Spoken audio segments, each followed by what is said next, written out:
Hey guys, in this video, I will show you how you can download Need for Speed Most Wanted on your PC or laptop.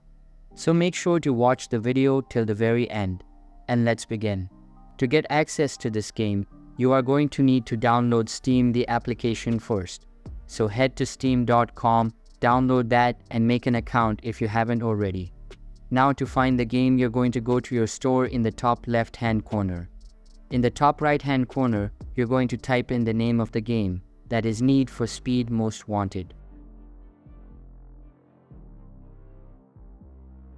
Now currently there's two options available. Select a subscription or you can buy the game outright.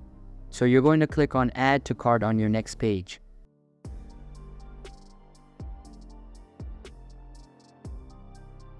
Here, click on Continue to Payment.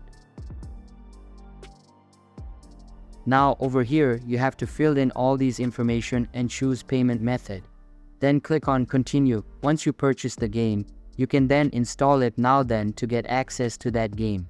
Once it's been installed, go to your library on the left-hand side. You can scroll down, double-click, and then you can start playing.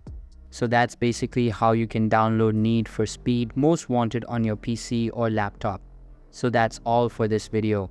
Hope you liked the video. Thanks.